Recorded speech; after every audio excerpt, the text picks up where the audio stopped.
I opened a Yu-Gi-Oh! Debate club. Over on my stream at twitch.tv/Farfa, I got random viewers from my Twitch chat to join me in a voice call and debate each other over various topics within the game. The premise was simple. I would allow one user to give their point of view for 1 minute, and then going on to the next person to give their view for 1 minute, and then they would go back and forth and argue with each other. After that, the chat would then vote for who they thought gave the best arguments. Not necessarily the argument that they agreed with, but who managed to articulate themselves the best. Here's some of the topics that we went over.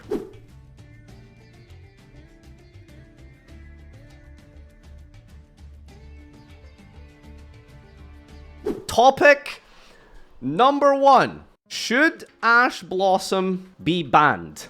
I'm pro Ash. Okay, we got Gigantic Dawn and Fluxcap. Alright, just to confirm, Fluxcap, you believe that Ash Blossom should be banned? Yeah, get rid of that piece of shit. Gigantic Dawn, you agree that Ash Blossom should stay in the game? Yes. Who would like to go first? Any particular preference? I'll go first. Okay, Fluxcap, I'll give you a minute. Present your case. Why should Ash Blossom be banned? Okay, there's multiple reasons why this card needs to be banned. First off, it's over-centralizing. The ban list was created to make deck diversity a thing. It is so ubiquitous in so many decks. First off, it's been in the game for, 6 years? And it's been one of the most used hand traps since it's been released. It's so versatile and it's so effective that it's just been used in so many decks. Secondly, when the player going first makes a board and they have known interruptions, that's not the only thing you contend with. You contend with what's also in their hand. And Ash Blossom is so generic that it makes the going second player even harder because you deal with what's known on the board. But if your first play loses to Ash Blossom, then it didn't even matter. Their engine's not what stopped you. It's the Ash Blossom, like Dominus Impulse or other cards that you have no idea they're in their opponent's hand. But it's not what you didn't lose their engine. You lost to a hand trap that you had no way of knowing. Okay, all right. Opening case for Fluxcap. Gigantic Dawn, you may present your opening case. Ash Blossom is a very good card. It have high skill expression. You need to know your opponent deck, their choke point. You need a good knowledge to use Ash Blossom. If you Ash the first card you see, most of the time it's useless. And also feat. Okay, there might be a skill difference between these two, but I would like to open the floor. Fluxcap, is there anything you want to question Gigantic Dawn on, or vice versa? You guys can take it away. Okay, what is the skill expression when you were going second and your opponent set up a board and you activate Branded Fusion? You negate it. Right. So, in what situation would you not negate? I mean, Ash Blossom is an automatic negate. What about Pot of Desires? Or what about Extravagance? Or what about Engage? There's all these cards that you just Ash. You Ash them. There's no question. It's always better to negate on the choke point. If they Pot of Desires, they can whiff. If they engage without 3 spell in the grave, you don't need to Ash it. Okay, but in modern Yu-Gi-Oh, how many decks lose to a single Ash Blossom? Like even Draco Tail or I don't know, K9 Vanquishal, you get punished for using Ash Blossom. Because there's no much deck that lose to Ash. Why would you ban it? Because it is another tool that the going first player has in their arsenal to stop the going second player from even playing the game. We want to have games where there's back and forth. Ash Blossom is a generic one-for-one trade that stops the going second player from even attempting to play the game. No, sometimes you can cut one engine from the opponents. For example, they go Engraver. If you Ash it, they lost their access to Finsmith, the Caesar. It's not one for one. You stop one engine. Caesar. The problem is not Finsmith. The problem is the Caesar that has 2 Solemn Warnings on that card. That card should be banned. We should ban cards that negate like that. More interaction and less just negating for the sake of negating. The DDD player gonna be sad though. I don't give a shit about the DDD player, to be honest. All right, that is time. Well, thank you guys. Appreciate it. I'm going to put this down to the vote now. Again, remember, I cannot stress enough. This is not about which argument you personally agree with. This is not what you believe. This is who do you think argued the point better. Neither of them were going to argue. How do we vote? Neither. I mean, the branded fusion argument was pretty good. I'll give him that. I think that's clear. Ladies and gentlemen, the winner of round number 1. Should Ash Blossom be banned? It should be banned. Fluxcap made some better arguments. 70% of you agreed. Okay, fantastic. Our debate topic number 2. Interactive hand traps. Good or bad? Femena, Havnes, Izuna, etc. We're talking about interactive hand traps that play turn 0. We're talking about building boards on your opponent's turn, setting up before you have even begun your first turn of the duel. Ooh, Danilo. Okay, I'll take fucking Danilo. Which one? Which position are you, Danilo? I like turn 0. Okay, all right. Danilo is arguing pro turn 0 plays. Against, but I agree. No. Let me try to argue against my beliefs. I don't know why you think Farfa's viewers would be good at debating. What do you mean? What are you talking about? They're on the right. They're all on the right side of history here. Eric Master, I'm against it. Okay. It doesn't really make sense to argue a negative first. So Danilo, you can start. Why are interactive hand traps good for the game? You have 60 seconds. So we're getting to the point where not every hand trap is like gonna be necessarily good into engines because they're designing the engines to be as resilient to normal hand trap as possible. So I think if you can just play your interactive turn 0 hand trap in a way that prevents your opponent from doing some specific things more effectively than hand trap is always gonna be good. And all these cards are always gonna be able to play around within engine because some decks get access to, like example, Bamboozling Shadow for what's called the Radiant Typhoon or stuff like that. Like every deck can somewhat play around them. Some deck can put SP to play around Izuna. So these just get your tournament experience less reliant on dice rolls if you like have a plan for specific matchups to how to use the interaction hand trap. All right, Eric, you have a minute to present your argument, and then you guys can go back and forth. Why are they bad for the game, Eric? Because the current, turn 0 hand traps in the game are very inconsistent. Think about this. What does Radiant Typhoon have? Maybe your opponent activates like a quick play so you can go Phoenix into Sheena. Maybe not. And when it's dead. 5 mana. What if you don't draw like the correct monster plus name? Then you just balance them. There. Danilo, he gets to go uninterrupted. Havnis. What if you don't mill correctly? What if you you don't always open Havnis, but what if you open it and don't mill correctly? Cool Tune. You open Clip. Sometimes you open Rico and win every synchro or XYZ matchup. Sometimes you don't. It's kind of like gambling of going second, bad. What if I give you like a 30% chance to open a card, but you also have to open some other cards or get lucky in other way. So it's like a 10% chance just win. Because when the tier 11 players goes Havnis and mills 2 names, they win. When the Dracotel player just hits lucky with a handful of monsters and Femena, they just win. Okay, Danilo, is there anything you want to address here specifically? You guys have the floor. You may go back and forth. Please be kind and don't interrupt each other. Yeah, I think all those, like, what if I don't draw the card, what if it doesn't pair, is just part of the balancing of the card. Because if you want a deck to have, like, a more consistent turn 0 play, you just design it in a way that is always going to be live. Like, Avnis is going to be more likely be live than Olisu. But it's just part of the balance of the game. It's not just, you have to build your deck correctly to, like, resolve your cards. So why... I only played one Rahu in Dracotel because I wanted to draw monster card to make my Femena live more often. So it's just also a skill expression aspect to that. You can come in at 80 point, Eric. I mean, I think that's wrong. Like people playing one Rahu was I won a regional with it. Can't say anything about it. I'm sorry.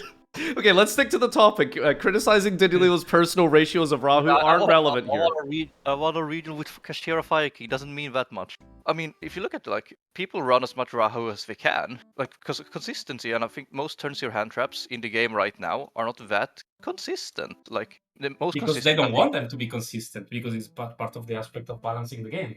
If they want them to be more consistent, they just play 3 more fucking what's called Dragotel names, and 5 mana will always be live. Mm-hmm. They wouldn't put point, like, to 1 if they wanted. It's like, sometimes, like, how often do you hard open Femena? Like a third of the time, right? It's like about 34%, I think. It's less because it's not only Femena, you need to draw a Dracotel name plus a monster card. Yeah, that's what I mean. Like, but like, what is the chance of just getting the Femena? It's like about 30%. And then you need to combine it with, other stuff. which means it's like a 10% chance that you Okay, so actually high Eric, roll. you're I just want to try keep us on track here. So your main argument appears to be around like the consistency of actually opening the card plus the engine required to make it good. Why does that when make you it do high bad though? roll, because you don't always high roll, but when you do high roll, you just win. That's not true, because your opponent may play around these cards regardless of their hand, because obviously we don't know your opponent's hand. Dude, I But don't if know you how know to you're play against around. Rekotel, you need to play somewhat into 5 mana decently, or you lose the game. If I they don't have know the how 5 to mana play plus a around dragon. 5 mana Pan Urgula Mululu. But you Like, can. I don't know how to play around that guy. Come on, tell me. That's a skill issue. That Guys, doesn't mean got the cards him. are bad for the game. Guys, I got him. He is defaulting to skill issue. We all know when he says that, he has given up. I didn't.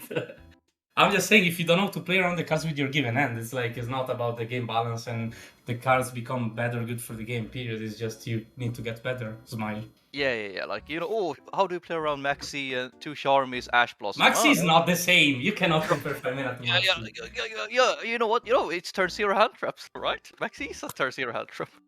Like, how do you play around? Oh yeah, just open like some side frames and Ash and call by. Just your skill issue, right? Just open the correct hand versus his correct hand. Surely it's health. With that argument, you can play around, Ash Blossom, Ash Blossom, Maxi, and Charmies. Just have a better hand, right? Not Maxi and Charmies, but you can play Yes, around that you plus. can. It's the same argument. Just depends on your hand. You Passing is not playing around the card, bro. It is.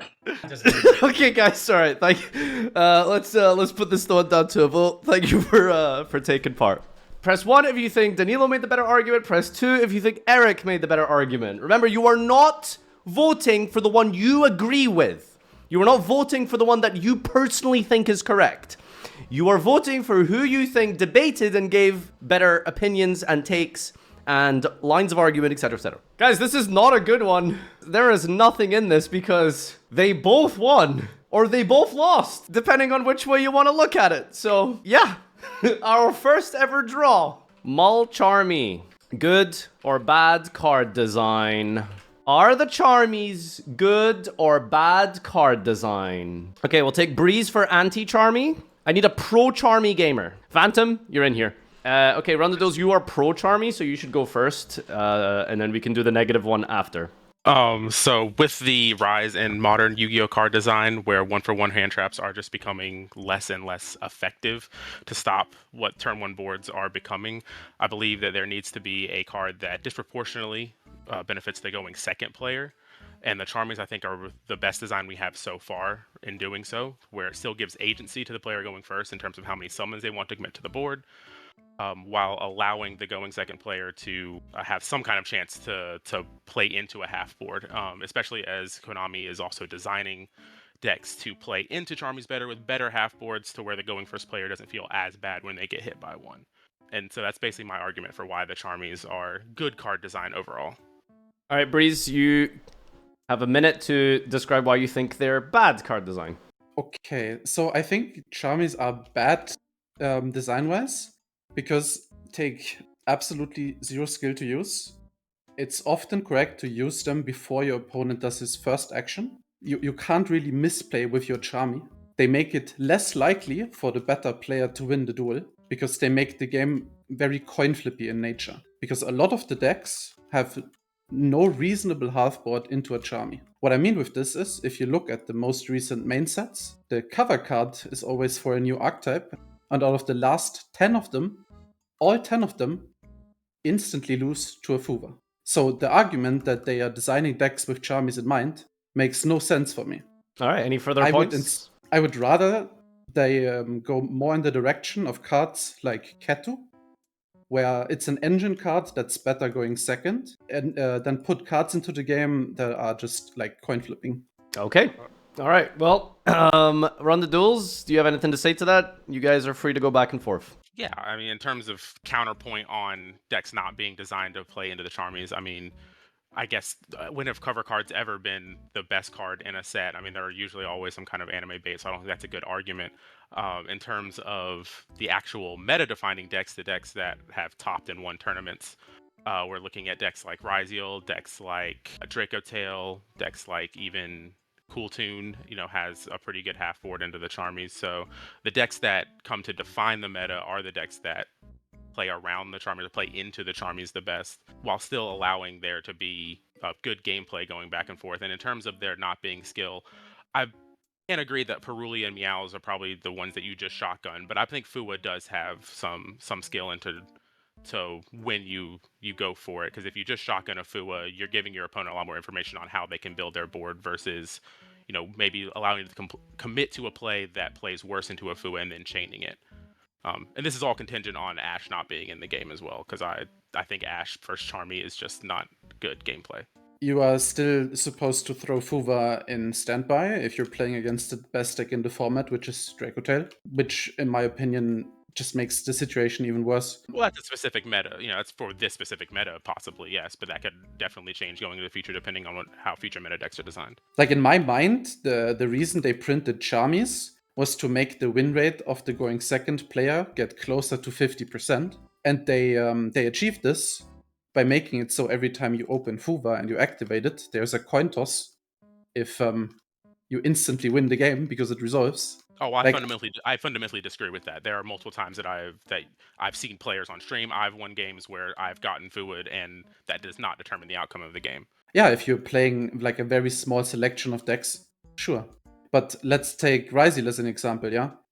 If you go first with Ryzeal and you go normal summon ice and you end on Detonator Pass into Fuva, giving them 2 draws, I don't think you have a realistic chance of winning the game. You lose to an impermanent engine card almost every time. That definitely was not the case post-Eclipse Twins. Rather than focusing on the specifics here of the card choices and archetypes, I think the argument specifically that you guys are focusing on appears to be like the coin flip nature of resolving a Charmy. You win the game. If you don't, you lose the game instantly. I think let's maybe try address that. Why is that a bad argument, Run the Duels? I think it's a bad argument because it's honestly the more likely situation where you lose the game is that you Fua and it gets ashed and then you lose the game. Like, that's a much worse coin flip feeling than a Fua resolving against you, where you have much more agency in how to play into the Fua and decide how many draws you want to give your opponent, which I think makes for much more interesting gameplay than hoping, 2024 format,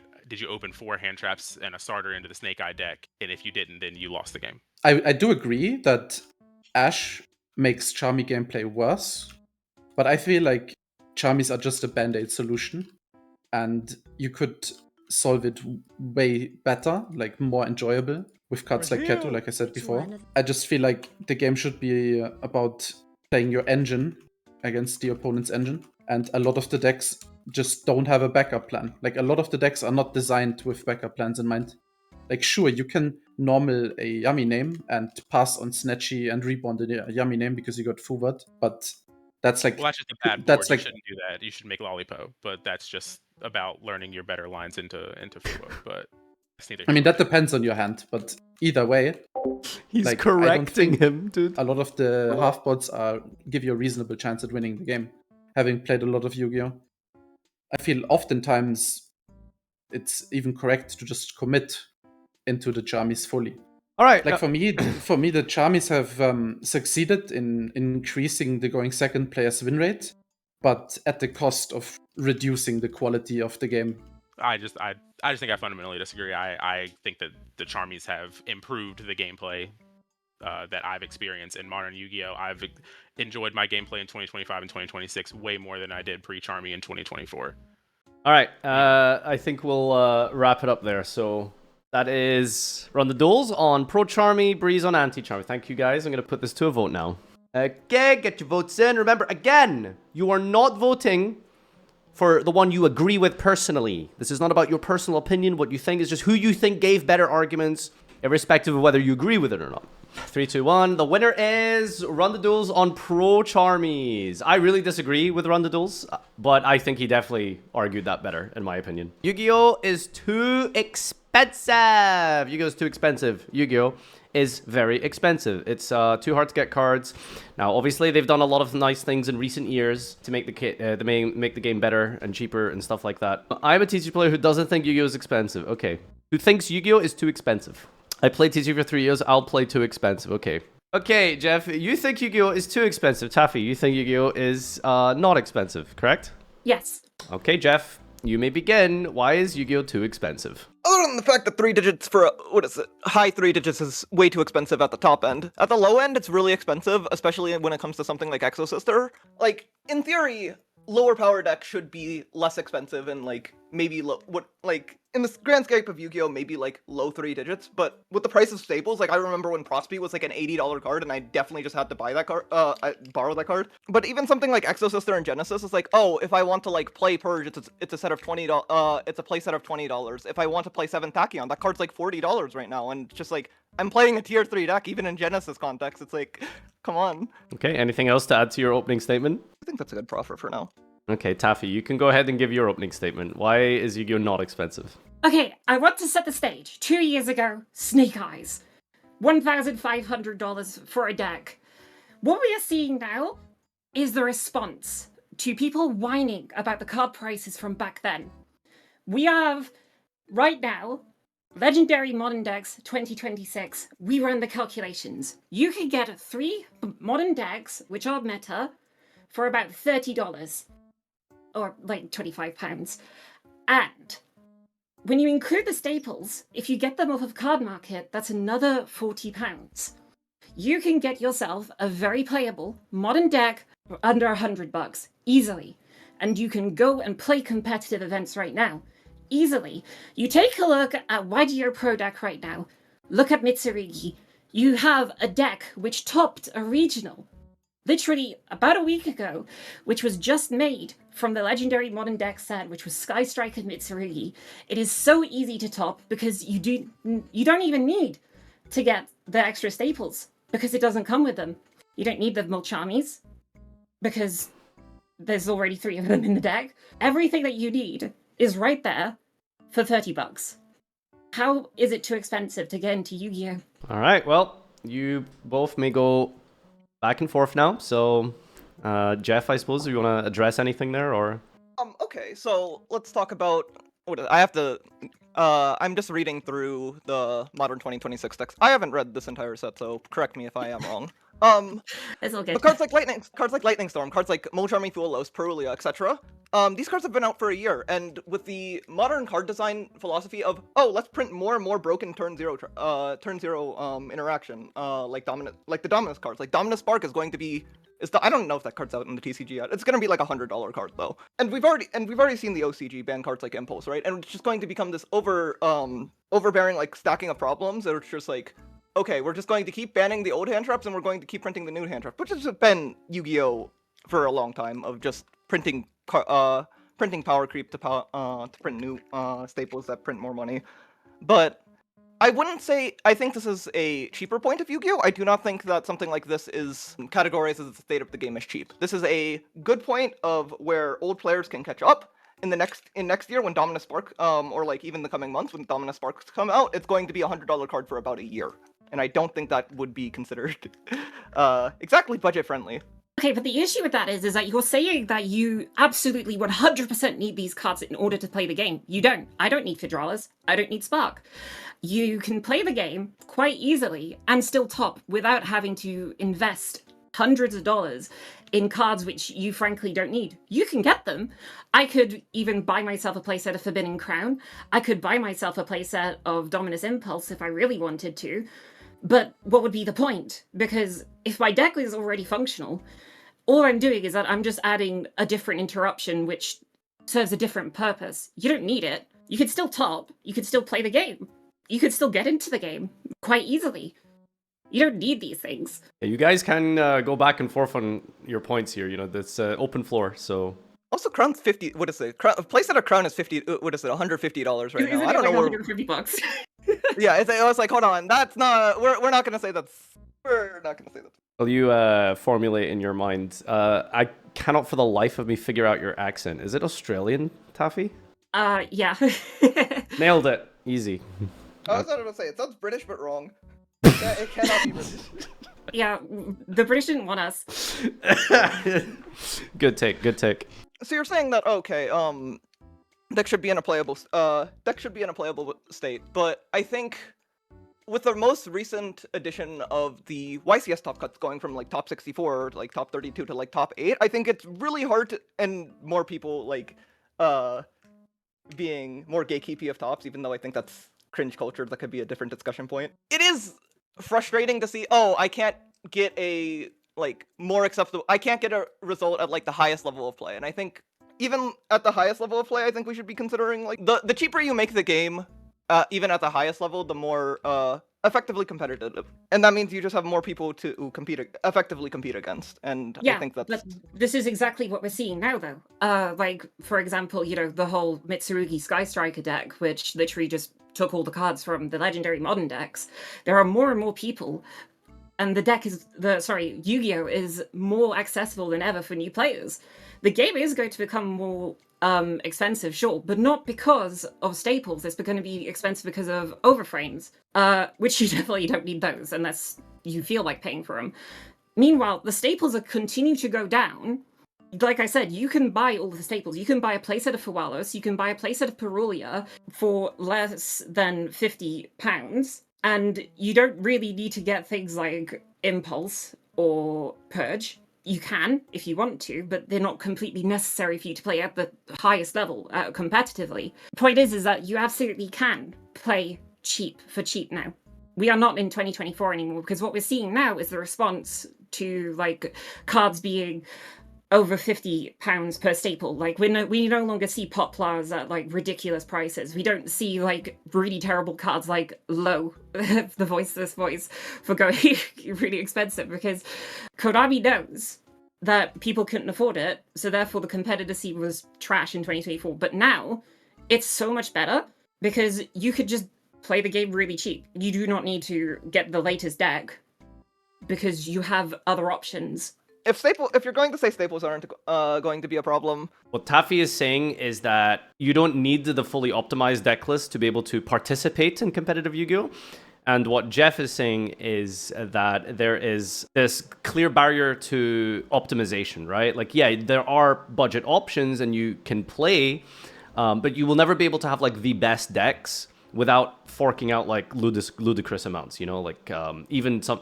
And another argument of the rogue decks like being in should be in depreciating value. So it's sort of like the three main things, right? So you've got the entry level Yu-Gi-Oh! And you've got the fully optimized level of Yu-Gi-Oh! I think it's kind of like the main things you guys have brought up. If you want to try focus on that a bit more. Like, I don't really have much more to add because like the proof is already there, like on the topping events. I can't remember which regional it was, but there was the one from the United States where there are plenty of Sky Striker lists and plenty of Mitsurugi lists for topping. I will eat my underpants if someone manages to top with X-Saber, but the two decks that you get from those are plenty competitive enough. And if you want to invest in a different deck, then you absolutely can. But in order to start Yu-Gi-Oh!, in order to get into the game, it's not very expensive at all. Okay. Jeff, response? I feel like we've just rehashed points, so I think we'll leave this here, because I think any more thought, I would have to think for a little bit on how to like properly respond to this, and I'd have to look at a lot of data. Okay, fair enough. Yeah, I guess you guys would be essentially going in circles now. So appreciate your time. Thank you. I think the main thing there was that Taffy focused a lot on the accessibility of Yu-Gi-Oh! That's just an objective fact. You can't argue against that. Like, yeah, absolutely. At the accessible level of Yu-Gi-Oh! It is extremely budget and easy to get into and cheap. But there are like objective truths to expensive cards, right? And decks. Like, you will never be able to play like an optimized branded deck, Dracotail deck for less than like 300 or something, right? You will never be able to play even like Elven Note for probably less than like 200 or 300. Like maybe I should just debate all of you. There's sort of like two topics adjacent to one another, right? It's like accessibility versus optimization. And like, yeah, there might be formats where like this $100 staple is just amazing and in the format, which is what that's going to happen with Fedralis, by the way. Like 100%, that card is probably going to be like $100 staple, genuinely. That card is just completely out of the realm of accessibility for some people, right? Genuinely. The very similar thing happened with like Droplet, I remember, during the event that I topped Nationals. Was like, that format, Droplet was like an incredibly good card. But that was just totally paywalled for some people. But it was like kind of mandatory to beat a lot of decks. So it kind of just depends on the format and stuff like that. Well, Taffy absolutely schools this one, so GG. Well, that's the debate club. Should I take on all the duelists myself? Do you want to see more of this in the future? Comment, like, subscribe. See you in the next one. Bye-bye.